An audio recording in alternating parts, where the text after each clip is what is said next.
Assalamualaikum warahmatullahi wabarakatuh. Kembali bersama saya Dr. Dilan, sang observer of life.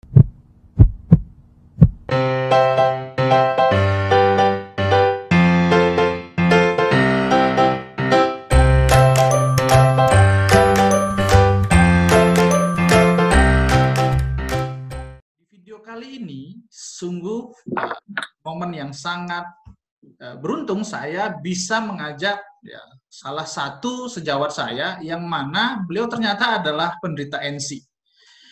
Awalnya saya nggak percaya ketika istrinya menghubungi saya untuk meminta bantuan saya dalam hal menangani kasus suaminya. Dalam hal ini sejawat saya ini. Sejawat saya ini adalah ahli yang tiap hari mengurusi kasus-kasus yang secara pekerjaannya itu kasus-kasus emergensi. Jadi kalau pasien-pasien yang sedang mengalami kritis dibawa ke ICU, yang nangani adalah dokter ini gitu, ahli spesialis anestesi. Ya. Tapi dia mengalami NC. Nah, saya nggak percaya. Kenapa saya nggak percaya? Karena penanganan dengan saya ini ya saat ini tidak populis. Menangani kasus NC tanpa obat. Hanya di-upgrade ilmunya. Jadi kalau bahasa orang yang cuma terapi cakap-cakap. Apa iya mau untuk saya bimbing? Nah, ketika dia datang, kemudian saya jelaskan tentang NC itu seperti apa, ya, kemudian bagaimana penanganan yang saya berikan tanpa obat, yang penting upgrade ilmu, latihlah ilmunya itu, dan saya berikan contohnya orang-orang yang telah saya bantu dan berhasil. Dan hasilnya sekarang, yang dulunya dia gara-gara NC nggak berani praktek, sekarang sudah berani praktek, dan konon katanya kualitas hidupnya sudah jauh membaik. Ini akan dibagikan ke semua orang yang menontonnya, sehingga itu mudah-mudahan bisa mendapatkan inspirasi dari cerita ini. Oke, dan ini adalah Dr. Fahmi Sani, spesialis anestesi. Halo, Bro. Halo, Assalamualaikum, Bang. Waalaikumsalam. Oh, jumpa lagi ya. Biasa di grup ya, ini sekarang di sini. Oke, Dr. Fahmi, karena ini adalah suatu pengalaman yang menurut saya perlu untuk dibagikan bagi orang-orang yang mungkin mengalami hal yang sama, tapi belum mendapatkan hasil yang sama dengan Dr. Fahmi. Jadi ini butuh untuk diberikan suatu pengalaman yang dibagikan ke banyak orang. Apa yang dialami dan apa yang dilakukan, kemudian perubahan apa yang didapatkan. Mungkin Dr. Fahmi boleh cerita dari awal mula serangan sampai sekarang, apa yang dialami, apa yang dirasakan, apa yang dilakukan, kemudian ke saya, kemudian apa yang dilakukan lagi, kemudian apa perubahan yang didapatkan. Oke, Bang. Jadi gini, mungkin saya cerita dari awal yang saya alamin. Jadi sekitar 5 bulan lalu kurang lebih, saya ngalamin kolaps. Jadi setelah pencabutan gigi, jadi saya ngalamin namanya intoksikasi anestesi lokal. Ya, jadi kalau dibilang intoksikasi anestesi lokal, saya ada beberapa kali nemukan intoksikasi anestesi lokal. Alhamdulillah 2 kali yang saya temuin, 2 kali selamat. Yang saya tanganin. Justru tapi di literatur, di teorinya, dan di beberapa kasus yang ada, kalau udah intoksikasi lokal, jarang yang bisa selamat. Jadi kondisinya itu yang benar-benar berat. Itulah yang saya alami waktu itu. Dan alhamdulillah saya bisa selamat. Setelah 2 bulan kemudian, saya ngalamin lagi, kolaps lagi. Tapi ini kondisinya muter balik. Jadi kan kemarin itu kan sempat ngedrop. Yang ini malah tensinya yang ketinggian. 240/140. Wah, sangat tinggi kali itu. Jadi saya ditangani sama dokter penyakit dalam sama dokter neurologi. Jadi di situ diturunin tensi saya perlahan-lahan oleh dokter penyakit dalam dan dipantau gejala stroke sama dokter neurologi. Karena tensi segitu berat itu. Kemudian setelah itu saya di rumah mulai ngerasain kembung-kembung, gitu-gitulah, kembung, begah, dan terus-menerus. Masih hanya itu. Kemudian saya dibawa berobat ke profesor penyakit dalam. Profesor penyakit dalam di WSG dinilai waktu itu ada masalah lambung. Dan kemudian dari hasil USG ditemukan ada infeksi empedu. Infeksi empedu, kemudian ada batunya kecil katanya. Memang batunya masih kecil katanya. Udah, diobatin lah saya seminggu. Saya dikasih obat, ada obat racikannya. Obat racikannya itu ada penenangnya. Setelah diobatin seminggu, berkurang gejalanya. Berobat lagi, ya ini lagi, sambung obat lagi.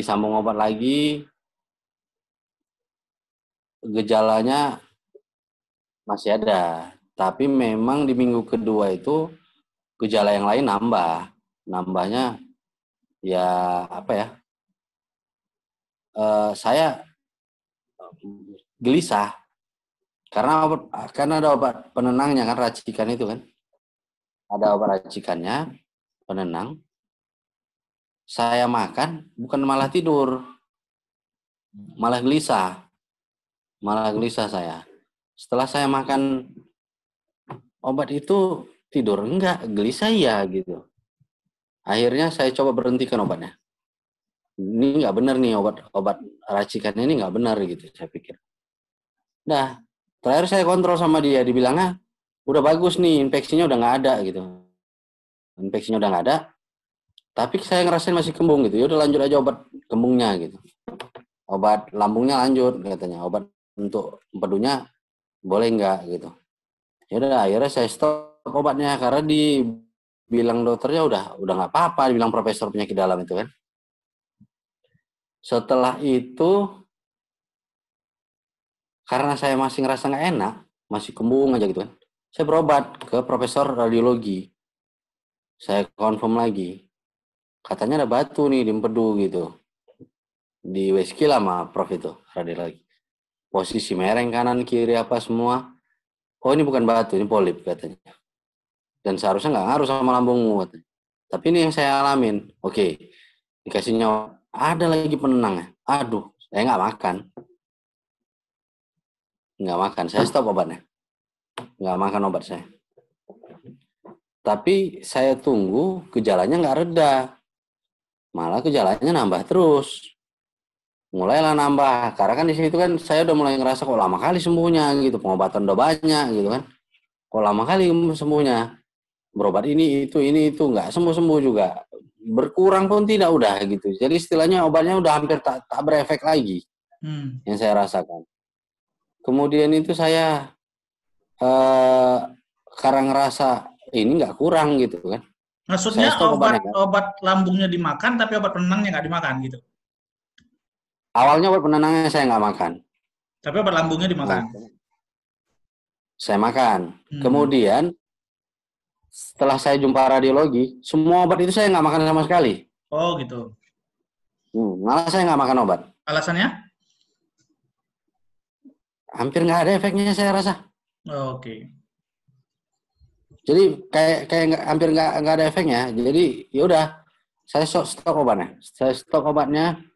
Udahlah, mungkin sembuh sendiri lah ini. Orang saya dulu juga jarang minum obat gitu. Saya dulu jarang minum obat bang. Kayak flu apa demam gitu, jarang minum obat, sembuh sendirinya itu gitu. Ya udah, akhirnya setelah saya stop, jalan nih seminggu gitu. Nggak kurang gejalanya gitu-gitu aja. Setelah itu saya disarankan ke penyakit dalam sama guru saya. Endoskopi aja katanya. Saya takut lah endoskopi. Justru gini loh, kita itu dokter, semakin kita ngerti, semakin takut. Gitu loh. Kayak misalnya ada ular di depan mata kita. Kalau kita nggak tahu itu ular, kita main-main aja sama ular itu. Karena kita tahu itu ular, makanya kita takut gitu. Makanya ya udah saya coba. Ya udahlah gitu. Karena gejala ini juga udah nggak enak gitu kan, dan udah lama. Saya coba endoskopi. Di endoskopi dimasukin ala endosnya. Saya kan ditidurkan. Diceritakan sama saya, gasnya memang penuh katanya. Jadi gasnya itu disedot banyak. Disedotlah dibuang. Kemudian lambung saya dicuci, kemudian dilihatlah ada memar di lambung. Nah, memar di lambung. Semenjak itu saya nggak berani lagi makan yang berbumbu-bumbu, berkuah gitu. Jadi hanya mutih aja, ya mutih. Makan nasi putih telur, nasi putih ayam, nasi putih telur, nasi putih ayam, gitu doang. Itu saya. Ya udah. Setelah itu, gitu aja tuh terus jalan. Habis itu saya dikasih obat lagi. Saya makan obat. Setelah itu saya makan obat, saya dikasih obat. Saya makan obatnya. Ya, alhamdulillah nggak ada perubahan ya kayaknya. Gitu-gitu aja. Jadi setelah itu ya saya coba, inilah apa namanya, saya coba makan obat itu kan. Tapi tetap saya makan, walaupun saya ngerasa ini nggak ada efeknya kayaknya gitu. Tapi tetap saya makan. Mudah-mudahan lah. Saya masih coba berikhtiar lah gitu kan di situ kan. Di jalur itu saya masih coba berikhtiar. Di jalur pengobatan. Pengobatan obat ya, obat pil. Saya masih ikhtiar. Farmakoterapi. Jadi saya coba ikhtiar di situ, ya udahlah, saya masih ikhtiar. Walaupun memang saya ngerasa obatnya belum ini gitu. Ya udah, saya coba masih terus konsumsi obat. Saya makan obatnya, terus habis itu jalan terus. Saya ngerasa nggak bener ini gitu kan. Mulailah di situ ngerasa, saya awalnya ngerasa ini depresi kali, karena udah lama nggak sembuh gitu. Pengobatan udah banyak juga nggak sembuh. Ya udahlah, akhirnya yang saya tahu memang Bang Dino untuk itu hipnoterapi. Beliau kan banyak buku-bukunya tentang ansietas lah bla bla bla. Awalnya memang saya coba searching, saya cari. Mungkin saya depresi kali ini. Karena udah lama pengobatan nggak sembuh kan. Gejalanya juga nggak enak gitu. Kembung, nyesak gitu. Mulai, akhirnya saya coba-coba depresi enggak. Kemudian ada gejalanya, tapi nggak sampai segitunya lah gitu. Paling jatuhnya depresi ringan. Kemudian dapat saya kata ansietas, saya baca gejalanya semuanya ada gitu. Saya yakinin sensi. Nah dari situ saya bergerak. Udah saya nanya-nanya komunikasi sama istri kan. Bang Dino kan sering nih ini sharing-sharing tentang hipnoterapi. Ya udah, akhirnya saya ke rumah saya kerja. Saya bilang sama istri saya, coba hubungin Bang Dino. Nanti kabarin sama saya. Udah gitu, udah dihubungin Bang Dino welcome. Akhirnya saya datang langsung ke rumah Bang Dino. Di rumah Bang Dino itulah saya di edukasi. Dijelasin lah tentang hipnoterapi semuanya. Di situ saya baru mulai ngerasa yakin, oke, ini saya fix. Saya yang diagnosa diri saya ansietas. Oke, yaudah. Gimana Bang caranya gitu kan? Cobalah gimana. Oke, Fahmi coba gabung di grup UMP. Jadi memang dijelasin di situ kan tentang sampah, ini bau-bauan, pokoknya tentang beban-beban lah dijelasin. Sebagai gambaran, apa yang kita pikirkan hari ini adalah buah dari apa yang masuk di masa lalu. Jadi apa yang masuk di masa lalu? Pola asuh, pengalaman, pendidikan. 3 poin inilah yang membentuk program pemikiran kita hari ini. Ibarat komputer, kalau kita beli komputer, itu kan hardware-nya saja yang kita beli, software-nya masih kosong. Kita lah yang mau menginstal apa aplikasi yang mau kita masukkan ke dalam komputer. Nah sama, sekarang Anda kenapa sudah punya program yang selalu negatif? Ya bukan tiba-tiba, pasti ada program penginstalan yang terjadi. Itulah, apakah pernah mengalami momentum emosi yang begitu intens sehingga memprogram pikiran bawah sadar Anda menjadi suka negatif thinking. Kemudian harus upgrade ilmu kata Bang Dino. Upgrade ilmu. Harus ngerti. Jadi tahu kayak mana ngelawannya, kata Bang Dino. Ya udah, akhirnya saya digabungkan ke grup UMP. Disitulah saya berjumpa dengan beberapa orang teman-teman saya yang menderita sama dengan saya. Tunggu Mi, sebelum bicara tentang, berarti waktu datang itu udah selain simptom fisik ada cemas berlebihan udah ya? Udah, di situ udah Bang. Okay. Di situ udah mulai, sebelum saya ngubungin Abang, memang di situ udah muncul semua gejalanya. Mulai dari kepala kelingan, ya kan, kepala kelilingan kayak mau pingsan gitu. Kemudian kuping seperti berdengung terus. Habis itu napas pendek, sesak, nyesak gitu, nyesak. Udah gitu napas berat, lambung nyeri, ulu hati, kembung penuh, kaki dingin, keringetan, berdebar-debar. Jadi memang dari teori yang ditunjukin sama Dr. Dino, hampir semuanya saya alamin gitu. Makanya saya yakin, oke nih saya sini gitu. Semuanya saya ngalamin. Silih berganti. Nanti lepas satu dan seterusnya. Setiap hari saya ngalamin itu nggak putus-putus. Iya, gimana semakin nggak mikir negatif ya kan? Posisinya gini loh, usia saya saat ini 33 tahun. Anak saya baru 3.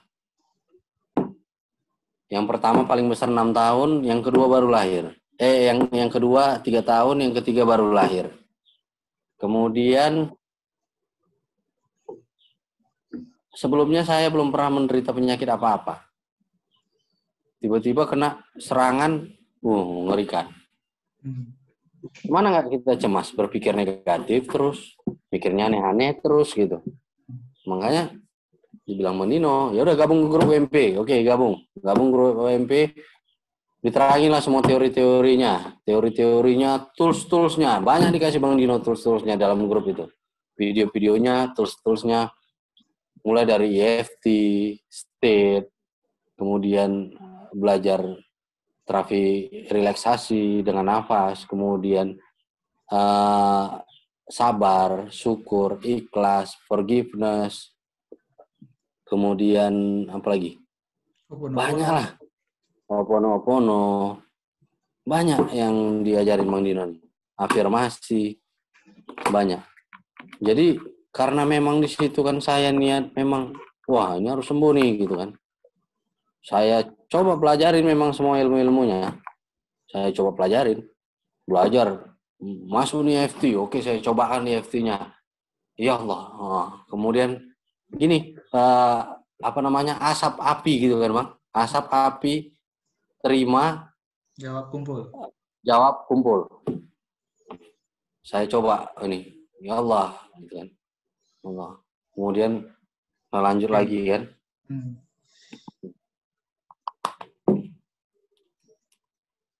Kemudian sama Gamun. Saya coba semuanya. Kemudian saya coba lagi damai. Saya latih state gitu kan, gimana caranya. Jadi kan saya coba tools-toolsnya semuanya. Ini harus bisa nih semuanya gitu. Saya pelajarin semuanya. Memang awalnya saya udah mikir, kayak nggak ngaruh ini gitu. Saya nggak ngaruh ini. Coba saya pelajarin ulang gitu kan. Nggak ngaruh nih ya. Mungkin ada yang salah sama saya gitu kan. Nggak ngaruh. Semua tools saya coba. Baru kemudian saya terpikir prosesnya sampai mana saya ini? Sampai pelajari kah? Sampai memahami kah? Sampai mengulangi kah? Gitu. Rupanya saya masih mempelajarin. Baru saya sadarin semua tools itu saya masih sampai mempelajarin. Ya wajar lah, nggak bisa ngelawan gitu kan? Wajar nggak bisa ngelawan, orang semuanya masih mempelajari. Orang semuanya pingin saya kuasain.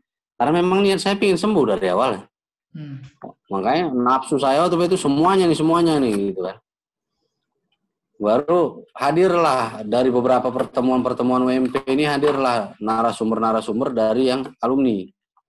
Istilahnya senior lah. Tapi dia udah tamat. Udah selesai dia dari perpeloncoan ansietas ini udah senior dia. Udah selesai dia. Dia udah tidak mengalami NC lagi. Disitulah menimbulkan motivasi lagi. Kemudian saya pelajarin dari mereka gitu kan. Nggak semuanya memang toolsnya yang mereka pakai. Jadi di situ saya coba gabungkan dari beberapa orang. Kayak misalnya Ibu Hayati, dia afirmasi ikhlas. Oke, itu yang dia bilang dikuasainya. Dengan 2 tools itu aja, dia bisa sembuh. Kemudian Pak Pandapotan. Pak Pandapotan kemarin itu apa ya? Framing. Lupa ya. Reframing. Reframing. Dokter Dino, Pak Pandapotan, gini Pak, mungkin Iya, gejala yang saya alamin sebenarnya hampir sama dengan yang Bapak alamin. Iya. Saya udah lihat juga video Bapak kan. Gejala yang saya alamin itu sama Bapak. Iya. Saya mau nanya, kalau misalnya waktu kemarin itu gejala itu muncul, Iya. apa yang Bapak lakukan untuk lepas dari gejala-gejala nggak enak itu, Pak? Iya. Baik. Pertama, kalau dia menyesak sekali ke dada ya, kadang kita sesak gitu. Nah, yang saya lakukan pertama itu adalah relaksasi pernapasan. Saya harus menurunkan tekanan terhadap fisik saya dulu. Saya harus tenangkan jiwa dan pikiran saya dulu dengan relaksasi pernapasan. Nah, relaksasi pernapasan ini saya sering melatih. Kalaupun panic attack-nya tidak datang, tetap saya latihan 3 kali sehari minimal. Ya, pagi, siang, malam. Ini untuk menjaga kondisi kestabilan ketenangan jiwa kita. Jadi kalaupun tidak datang serangannya, saya tetap relaksasi pernapasan itu tetap rutin 3 kali sehari saya buat. Nah, ketika dia sudah mulai reda, sudah bisa kita mulai kendalikan, saya tidak berhenti di situ saja, karena nanti pikiran kita ini masih memikirkan why, kenapa saya diserang tadi. Reframing juga memang di situ harus ada belief-nya. Harus dapat juga state-nya. Ya udah, saya coba juga. Oke, Ibu Hayati kemarin berapa kali dia coba? 2 kali saya coba. Kemudian Pak Pandapotan belajar untuk relaksasinya, untuk dapatkan state damainya, dia berapa kali? 3 kali. Oke, saya coba lebih dari dia. Karena dia bilang di Bang Dino atau apa itu, dia 3 kali bisa sembuh gitu. Mungkin waktunya sekian. Tapi kalau mau lebih cepat, lebih banyak lagi lah. Jangan 3 kali, lebih banyak lagi. Oke, saya coba lebih banyak lagi. Saya usahain. Saya latihannya lebih dari ini. Gitu. Akhirnya saya coba semua tools-toolsnya. Oke, ini yang paling saya kuasain. Oke, ini saya simpan. Saya coba lagi. Oke, ini lebih enak. Saya simpan. Ini lebih enak. Oke, saya simpan. Jadi memang saya awalnya belajar mulai relaksasi, mendapatkan state-nya dengan bantuan terapi napas, ya kan, mendapatkan state-nya. Kemudian saya coba afirmasi, reframing. Setiap gejala muncul, oke, saya reframing. Mungkin ini teguran Tuhan untuk saya jadi lebih baik. Saya coba lebih baik. Dulu saya mungkin nggak peduli, cuek. Udah gitu pola makan nggak diatur. Sekarang saya udah teratur makan saya, ya kan. Kalau seandainya pola hidup saya nggak benar, mungkin saya bisa tiba-tiba mati gitu gara-gara sakit. Mungkin ini Tuhan, udahlah, kau aturlah hidupmu biar lebih baik, biar istilahnya umurmu lebih panjang, bisa ngurus anakmu. Itu dia. Wah, jadi saya coba nikmatin tuh. Oke, saya bingkai ulang. Pokoknya pikiran negatif yang muncul saya bingkai ulang. Oke, jadi lebih baik. Berpikir positif, saya reframing, kemudian saya coba belajar sabar. Banyak tools yang diberikan Bang Dino. Saya perdalami dulu, oke, satu-satu. Yang penting saya kuasain dulu yang ini dulu. Saya kuasain dulu sampai saya betul-betul paham. Sampai kalau bisa kompeten, saya kuasain dulu. Oke, yang ini. Sebenarnya kalau saya berpendapat, satu tools pun bisa yang lawannya.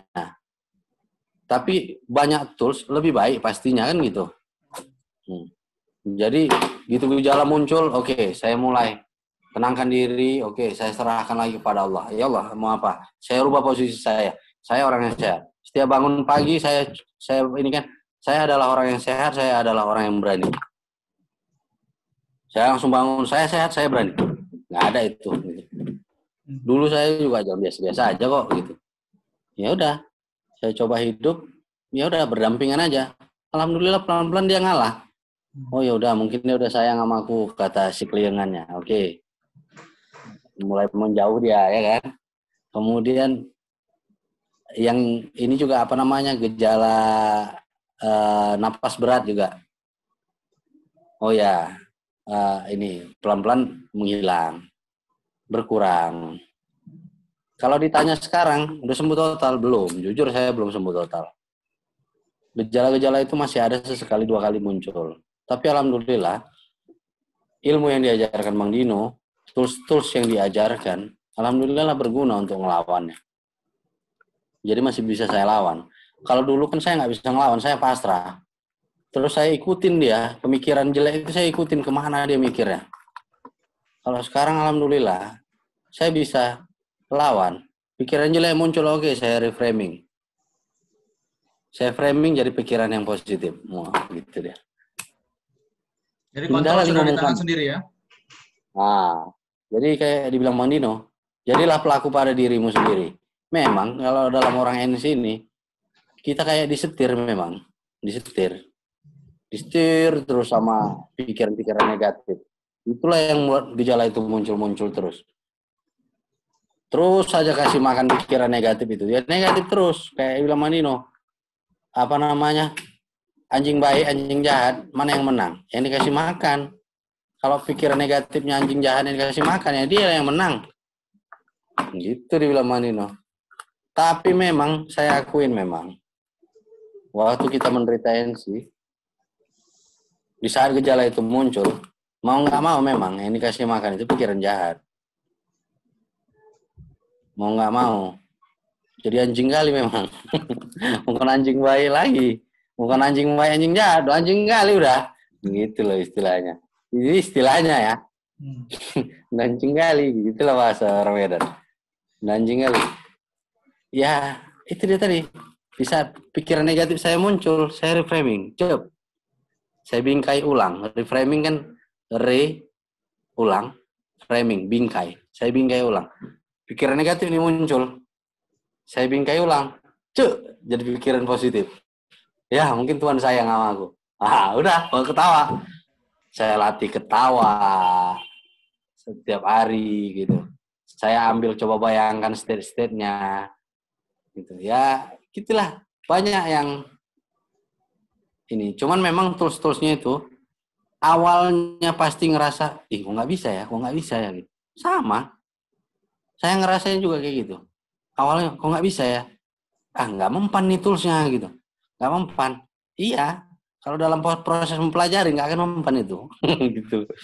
Terus sampai proses memahami agak mempan, iya belum gitu, belum. Coba terus gitu.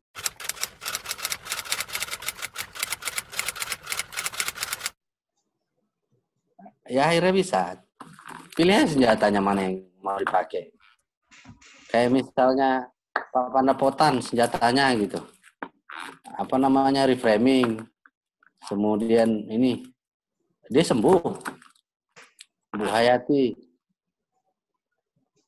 afirmasi, ikhlas, dia sembuh. Cuma 2 aja tulisnya dibilangnya kemarin. EFT juga dia. Oh, EFT juga ya, Bang. Ya udah, saya coba juga EFT kemarin. EFT coba juga, cuma memang belum saya kuasain dan belum bisa ngelawan. Makanya saya udah fokus yang lain dulu gitu. Mana tools yang dikasih Bang Dino banyak, pilih aja. 1 tools saja bisa nyembuhin kok, percayalah. Itu sih Bang. Ya latihan terus. Persentasinya berapa persen dari dulu dan sekarang?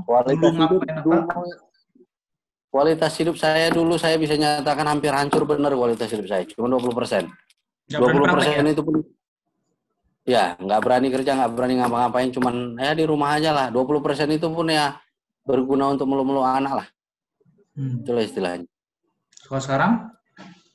Kalau sekarang alhamdulillah memang saya akuin saya belum sembuh sempurna.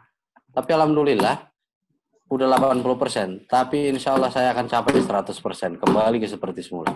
Jadi progresnya sudah jalan di tempat, jalan yang tepat ya? Udah. Jadi memang langkahnya udah benar. Langkahnya udah benar. Yang dilangkahi juga udah benar. Hasilnya juga pelan-pelan maju dia, mudah-mudahan. Alhamdulillah lah. Baik. Jadi sekedar pemberitahuan kepada Anda semua yang menonton video ini. Jadi Dr. Fahmi ini belum sampai 1 bulan ya, Mi, kita bergabung di UMP. Ya, dan progresnya sudah sedemikian cepat.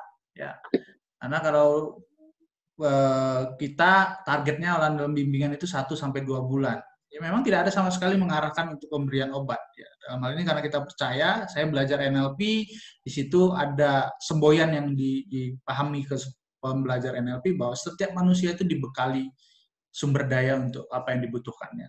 Dan kita percaya bahwa Tuhan Allah itu sudah menyiapkan apa yang kita butuhkan dalam hal ini adalah obat. Kalau penyakitnya karena pikiran, ya berarti obatnya juga karena pikiran. Dan ya disitulah butuh upgrade pengetahuan untuk memperbaiki pola pikirnya. Itu butuh bimbingan. Kalau ya dibilang Dr. Fahmi tadi, kalau dia sendiri ya sedangkan dibimbing pun butuh lama, butuh waktu ya, Mi. Jadi butuh waktu. Apalagi nggak punya pembimbing, nggak ada coachingnya, nggak ada tentornya, nggak ada mentornya gitu ya. Dia lepas sendiri. Nah, itulah tujuannya butuh orang yang mengerti permasalahan, mengerti arahnya, dan ya itulah ya, kalau dia belajar sendiri ya nanti lepas kontrol. Jadi nggak bisa kita bilang oh manajemen stres itu cuma udah pikiranmu aja dibereskan gitu. Kalau nggak dibimbing, nggak tahu cara dibimbing dan nggak tahu apa yang mau diarahkan, ya nggak akan semudah itu. Itu membuat penanganan NC itu lama ya. Dan itu juga dia punya tanggung jawab atas dirinya. Kita hanya sebagai orang yang memberikan pedoman. Pedoman itu ya suatu tuntunan untuk dia terapkan dalam hidupnya untuk mengatasi keluhannya. Jadi kita sudah memberikan bukti, ini loh orang-orang yang sudah saya bimbing, ini loh hasilnya, ya, dan itulah yang dijadikan suatu inspirasi buat Dr. Fahmi dan teman-teman yang di grup bahwa orang lain bisa sembuh, saya juga bisa. Tapi semua keberhasilan bukan tergantung saya, bukan tergantung Dr. Dino, tapi tergantung orang yang mengeksekusi pedoman yang saya bagikan. Nah, ini adalah hasil ya, sebulan saja sudah 80% naik dari 20 ke 80 ya. Kalau itu terus rutin dilakukan ya, habitnya dirubah, kebiasaan positive thinking, kemudian berdamai dengan diri sendiri yang selama ini pencariannya semua dari eksternal, obat lah, inilah, itulah, ya, kemudian berharap orang lain yang membantu atas keluhan dia, sekarang diambil alih, saya lah yang menentukan perubahan ini, sembuh karena saya, yang saya butuhkan adalah ilmu, bagaimana saya bisa berkomunikasi dengan tubuh, berdamai dengan tubuh, kemudian menata habit saya menjadi positif hari demi hari. Terima kasih Dr. Fahmi ya atas sharingnya. Semoga ini menginspirasi banyak orang yang mengalami hal yang sama untuk bisa keluar dari pengalaman yang menyakitkan buat dia, karena memang seperti yang saya bilang di quote-quote saya sebelumnya, kita menderita bukan karena apa yang kita alami, bukan apa yang karena kita hadapi, tapi karena ketidakmampuan mengatasi. Jadi intinya upgrade ilmunya, kuasai ilmunya, dan dari itulah kita bisa mengatasi masalah yang ada. Terima kasih. Assalamualaikum warahmatullahi wabarakatuh.